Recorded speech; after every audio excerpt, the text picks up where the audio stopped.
Archive 81 may sound like Netflix's latest spin on 2020 or 48 Hours, but it's actually a mystery, psychological, possibly supernatural horror series. In the pilot, we get shaky cam, eerie music, heavy breathing, a shady Big Brother company, a main character with a history of mental illness placed in a highly stressful environment where he's forced to relive his past, and, quite possibly, a fire demon. Welcome back to the show. It's January 16th, and you're listening to today's episode.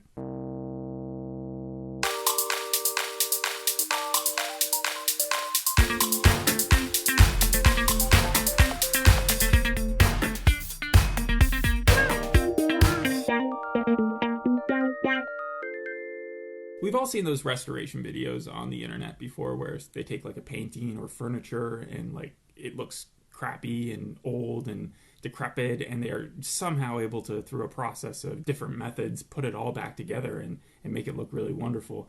So you have these old tapes of film that are spoiled, and this guy's job, Dan's job in this show, he takes these old tapes or cassettes or whatever he's using the film, and he just like unspools it, and then he like retwines it, and then he unscrews stuff and puts it all together, and it all looks great at the end. It's actually pretty satisfying to watch.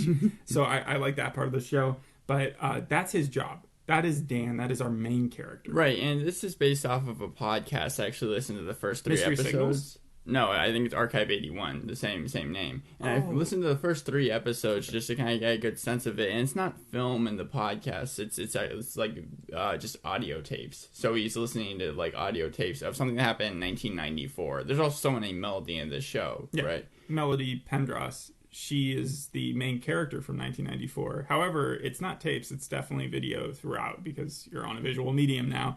Mystery Signals, the reason I was asking if that was the name of the podcast is because his friend owns a podcast or plays a podcast. He's the host of one, and it's called Mystery Signals, hence the title of the first episode. His friend, okay, yes. His friend is like the Get Out friend, where he's all isolated somewhere and he has to call him. In the podcast, the main character, Dan, you hear him for a good, because like the podcasts are about 15 minutes long, you hear him for a majority of the time, but always at the very end of the podcast, you have Mark Solinger come in and be like, this is the last time we heard Dan. If you have any information, please let me know, and also share this with your friends and family just to get the word out about Dan, even though it's not based on like an actual experience. So I think that... So you don't see Mark interact with Dan at all inside the podcast? No, he's just a friend that like always shows up at the very end. So he's like the Dear Zachary friend who makes this post is missing. Right. Okay. So yeah, I know exactly where that's going then, because in the first episode you kind of get the grid layout of everything that's going on, and I'll talk about the good and the bad if you want. Yeah, sure, go ahead. So the good, I'll start with the first shot. We get this drone shot of the Flatiron Building in New York, and I really like that introduction because then the drone like sunk in and we actually watched it go straight to like a street vendor, and that street vendor wasn't selling what you'd expect, like oranges or like hot dogs. Not a food street vendor, but actually like a VHS guy. Okay. He was just selling VHSs that he didn't know what were on them. And so Dan knows this guy. He gets a few VHSs. He leaves. Anyways, really cool shot in New York. And I really like those scenes because I just like seeing the city. I wouldn't trust anyone just selling random VHS tapes. Well, he knew the guy. And also in the Flatiron Building, like when I was there, which was a while ago, but I remember there was like this exhibit that was going on where there were just naked statues placed around the city in random spots, like on top of roofs. So like you would look up and you would just see this like bronze statue staring at you, and it was like naked. That feels like there was just a bunch of them. Yeah, it was kind of like that. But I think this was way back in like 2010 when they were doing it, and it was just the weirdest thing to like stumble upon because there was one right in front of the Flatiron Building. I remember.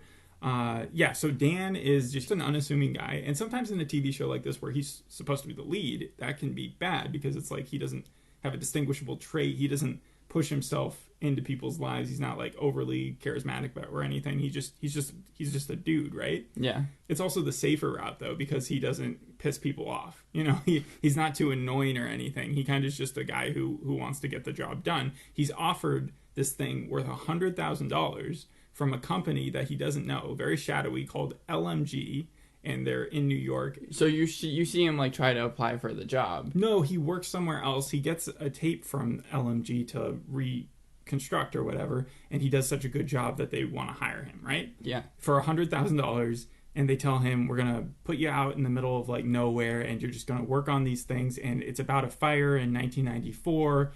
In this building in New York that burned down, there were 13 missing people at the end of it. Yeah, see, in the podcast, he's just automatically there. It's his first night on the job, and he's like speaking to someone about what he's going to do, and then he just starts listening to the audio files. It didn't feel forced. The background did not feel forced. It felt needed. If I had seen him there the first day of the job, I would have been very confused. So the boss, though, is kind of shady as well, because the company we don't know anything about, and there's nothing about them online. They know about him. They know about his past, how his family died in a fire, and he had like a mental breakdown. But this guy's named Martin Donovan. In real life, he's the guy from Weeds and Ant-Man. In the show, I think his name is Virgil. So they send him off to this isolated research facility, Dan, right? Against what Mark wants. Mark's like, no, man, just come work for me in the podcast, right? So the isolated research facility, though, reminds me so much of the Ex Machina concrete building that he had. You know, yeah, but that was shut down, though. Like, that was like a lot of security to it. Yes, so does this. This is like an abandoned research facility, concrete everywhere. The doors are locked. There's no cell phone, no internet. There's robots, right, just roaming around? No, there's no robots. But it's fenced in, like literally a fence with barbed wire at the top. He's not able, again, to get through many of the doors. He's given a mental/physical alarm, like beeper, so that if he finds himself in trouble, he should press. And the landline that they give him is tapped, which he finds out pretty early because he can hear the breathing on the other end. It's pretty creepy. But he has to weigh the cost and benefits of how much money he's making and that he's only going to be there a short amount of time from what he's being told. That said, it feels like if this company was on the up and up, it would have assigned more than just him at this one giant place, because otherwise you're just going to drive yourself insane. And that's sort of where it's leading to, because it's like the psychological impending doom that he's feeling as he's working on this. So you actually feel doom for Dan? Like, you feel like he could possibly, I don't know, lose his mind or something like that? Yeah, that's what they're hinting at heavily, because, okay, so we have to talk about his past too. But first let's talk about the clues to the 1994 fire that happened. So first you have the building, you have all these tapes with the Melody Pendros character, who is basically doing a documentary herself for her dissertation on the building and its people, right? So before the fire, she knows that the building that was before the Visser building was also burned down in like the 30s or something. Yeah. So she knows something's weird about the place, and she's hearing eerie music at strange hours, and the people don't want to open the door for her, and because it's on shaky camcorder 1994, it also feels a little creepy. But then it zooms out and it goes into like normal footage, right? So that like it goes between the two, so you, as an audience member, you don't. So you're able to tell which one is. Yeah, it's like not Blair Witch Project the whole time. And she also has the same dog that he had, like the exact same dog, Cleo, and he is wondering why that is. Oh, okay, all right. So it's like there could be like some possible time. Yeah, he already has this loose connection with this thing because of the fire that burned his own family down in the same year, but also now he knows that she had the same dog that he had. So he's questioning this whole thing. He's asking Mark from his cell phone with the limited signal that he has to look up some of the residents at the 1994 Visser Hotel. And then he finds the Solaris movie while he's snooping around and trying to find things to do. Have you heard of the Solaris movie? No, I don't know what it is. Okay, so I had to look it up. It's the latest version was the 2002 Steven Soderbergh, George Clooney one. But the one he found was like either the 1972 or 1968 Soviet version, which was highly acclaimed, about a skeleton crew of astronauts who are on a different planet, and they get a lot of flashbacks back to Earth, but mostly they're just falling into an emotional crisis as they are also alone. So it's kind of just a complete symbolism to what... So he chose to watch the thing that basically is happening to him. Well, I mean, the podcast, they always try to show, or at least in the first 3 episodes, that Dan is kind of losing his mind as well. But it doesn't work as well because it just... all he's doing is listening to these audio tapes. How do they show him losing his mind in the podcast? Like, you can just hear, like, when he's listening to... Because every single episode is following one of the people that Melody is interviewing. Jess? Only one person. Yeah. Jess? Is Jess one of them? She's like the main one, so she's the ninth grader or whatever. Oh, who everybody knows. There's someone who like is performing a lot of music, kind of like you were talking about, and I think it's like Channel Zero almost, where they took the I think it could be compared to any type of creepypasta, like especially from what I was. The weird thing is, I never heard of a found footage podcast before. It sounded almost oxymoronic. Limelight or whatever it's called. Limetown. Which Limetown. apparently, did you know that was made a TV show? It was first off made by the same production company who worked on this one as well. Mm-hmm. But like, I've heard of plenty of horror live action or found footage ones. Yeah, but it just feels like it kind of defeats the purpose. When I think of like found footage, I think of like any type of like Chronicle, or you brought up Blair Witch Project. Not for a podcast though. Even before podcasts on the radio, they would do kind of found footage things where you would be able to hear. They would make the sounds of the foots crunching as they were telling the story and stuff. I mean, yeah, I know that like Orson Welles with his like infamous War of the Worlds podcast did like that sort of thing. Mamoudou Athie, he's the person who plays Dan in the show. He apparently listened to the first few episodes of the podcast, but Rebecca Sonnenschein, she's worked on stuff such as like Stranger Things, but the Lost Sister episode, the episode in season 2 that everyone wasn't a huge fan of, and Vampire Diaries. She was like, don't do that because we're going to drift away from kind of what the podcast does. Like, it starts off generally the same, but like apparently when it's based on a podcast, it is not the podcast. Right, when you get deeper into the podcast and deeper into the television show, things start to go awry in both, but in completely different ways. How long is the podcast? How many episodes? I think it's like 36 episodes or so. Okay. And I don't know if you know this, but how much of the first episode was in the well, how many people does she interview in the show? Tamara, she interviews Jess. I think she interviews one other person, but then Jess disappears. Basically. Yeah, we might be. Does the Melody person scream and get caught or something like? Not yet. No. Okay. Nothing that crazy. Not in the first 3 episodes. No. Okay. They're probably going along at a bigger pace. How long was this episode? Like 42 minutes? Yeah, it was pretty long. It was like an hour. The only last good thing that I'd have to say is that Sebastian the mouse comes into play. So he's finding that there's like a mouse eating his food. Mm-hmm. He traps it. He gets it by the tail and decides he's not going to kill it. So I call him Sebastian because of the rat catcher mouse. But he keeps it, and that's his friend. So he's not going to go insane because he has his own rat. I said it before, but every talking rat. Every single show has like always just an animal. It feels like a lot of like screenwriters are like, oh, this is a good way to kind of like. Well, that's the point though. You're supposed to like those type of things, right? It's supposed to be kind of funny and humorous. Yeah. Do you want me to get to the bad? Yeah, go ahead. All right. So too many questions. First of all, there's a haunting. There's a kidnapping. Apartment conspiracy cover-up, weird research diary like Dharma, because he's being watched in the research facility. There's a camera. There's a camera that we see at the end where it's like every single room in the thing. It also feels very contrived. So you get this ultra-rich company, shady company that it has its offices in New York that no one's ever heard of before. It targets one guy, and then it sticks him in the middle of the forest in this giant lab/prison to observe him and a rat as he uncovers the secrets to his own past. And at the same time, find out how they relate to the fires that could be supernatural in origin.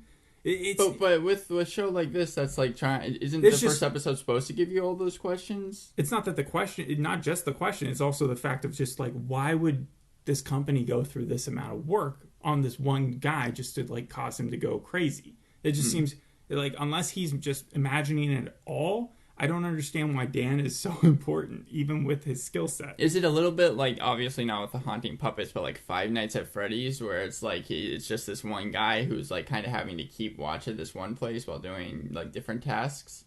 No, he's not tasked at like keeping up the research facility. He just literally has one job, which is to reconstruct the film. All the food's there for him. He gets it every week. It sounds like an easy job. It does. That's the basis for it. But then it's like, not only is the creepiness from where he is right now, which is like that he's fenced in, but more so from the 1994 stuff that he's watching. Like the more that that's the only medium that you're bringing into your brain. At the same time, his dad shows up in one of the videos, like at the very end, just randomly to basically kidnap Melody. So he knows something up, and see, this is another bad thing, was the flashbacks for him were just him playing the piano, playing some eerie song, him walking his dog, seeing the fire, and then seeing his dad at the end. It felt kind of forced and pointless. That reminds me of Clickbait, where it's like they do a flashback for the main character of that episode, and it really didn't add anything to the plot. They just kept on redoing it. Like, we saw 4 different shots of him walking his dog, like 2 different shots of him playing the piano, and I get it. You're trying to draw that emotion, make it more dramatic, but the Visser building stuff, the stuff that Melody was figuring out, her stuff was more interesting in the flashbacks. So I think they should have just stuck with that. Would it have been more interesting, and you can tell me, if like they had just focused on Melody for the whole episode, and then almost like a WandaVision at the very end, you realize that someone had been watching her the whole time on videotapes? Would that have maybe worked or something like that? No, because we get it really, really early that she's just someone. And I don't think they have enough with Melody in this episode where that would... She only has, like, I don't know, 12 minutes of airtime. Her story is interesting, though, because I told you she's doing the dissertation, but she's also looking for one of her friends. And then she makes friends with Jessica Lewis, who I said... And then Jessica has, like, a seizure after basically admitting to her that everybody is pulled to the Visser building. Like, they can't stop themselves. Like Lost almost with the did island? Samuel tell her to come there? Exactly like Lost, where Samuel could be this like kind of Jacob type figure where he's in control and he kind of like makes people come there. I don't know. That's why the supernatural aspect of it is so disconcerting but also like intriguing. I was mixed about the Visser apartments as a whole because some of the stuff is kind of cheesy. You get the night chanting where she wakes up, then she has like her own epileptic seizure the next time she hears it in Tamara's room, because Tamara's like the opera singer who's like, I was out yesterday, but this is the song that I always play, and it was the same song.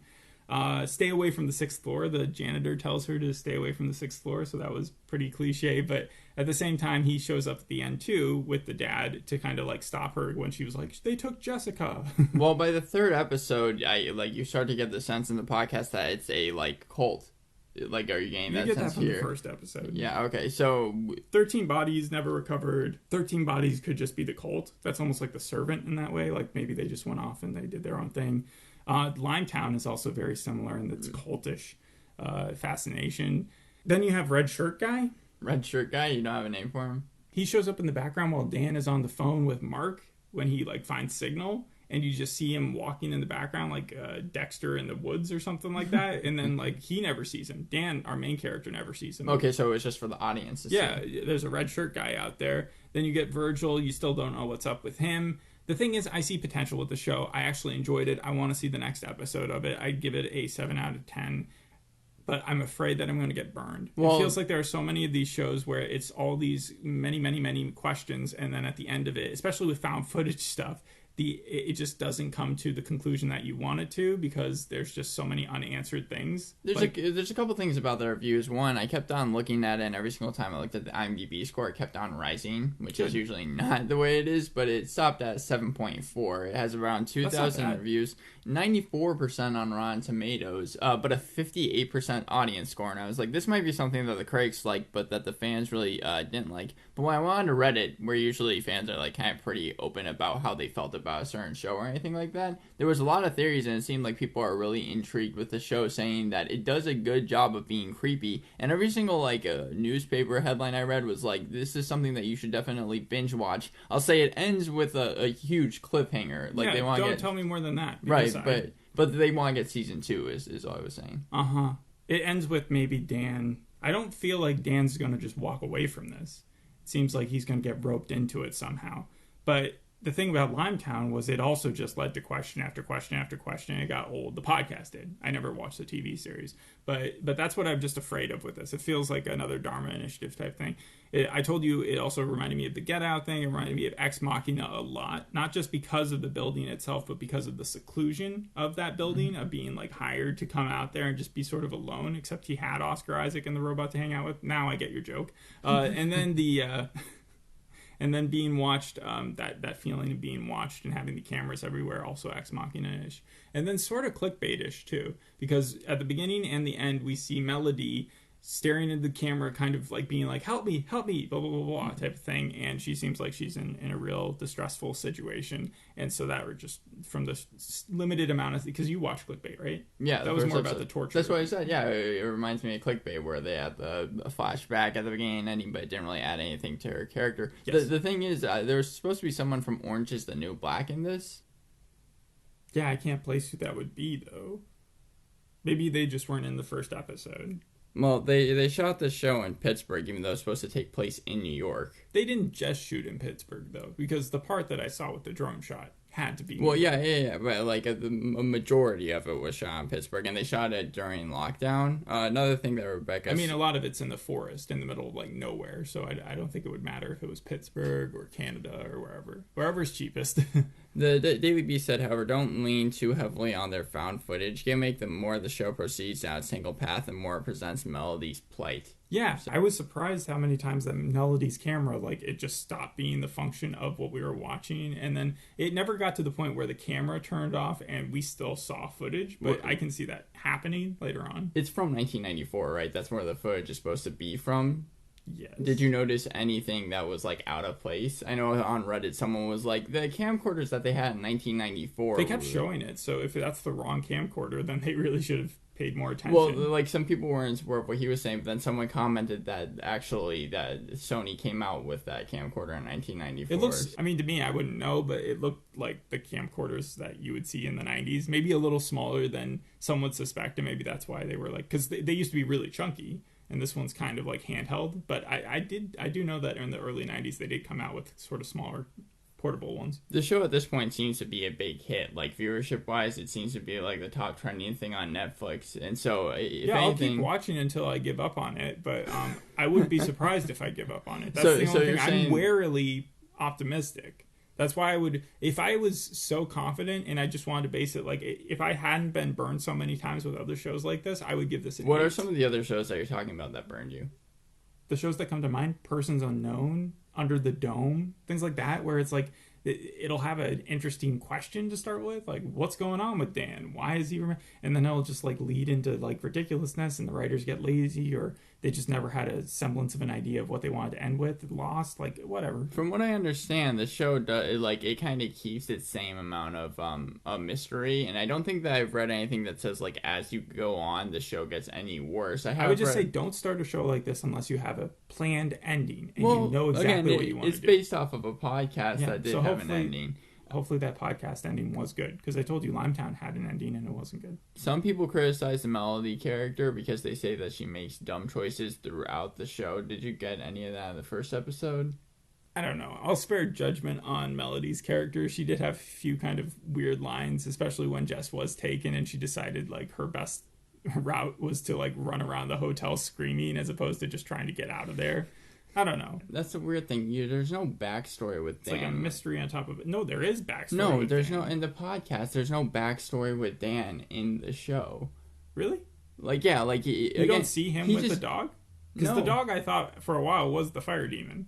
I thought the dog was the one responsible. I thought that was Samuel or something. No, there's no dog, at least in the first 3 episodes of the podcast. So they added the dog and they added... Yeah, and also it's literally just like her interviewing people for the first 3 episodes. Sure, there are people that are like, oh, this place is kind of weird and like there are weird people here that do things, but it's never like, oh my god, I see my dad suddenly like random, or I hear my dad. Melody. Or anything crazy, at least as of now. I'm sure it gets that way later on. The dad also has a weird scene where he like turns to his kid and is like, stop playing that piano music, because the kid is literally playing the eerie music that would... I'm just like, how did the kid even know that?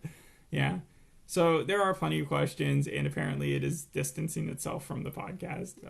But I think that's our review. We'll see you in the next episode. Thanks for listening to this one. Bye. Bye.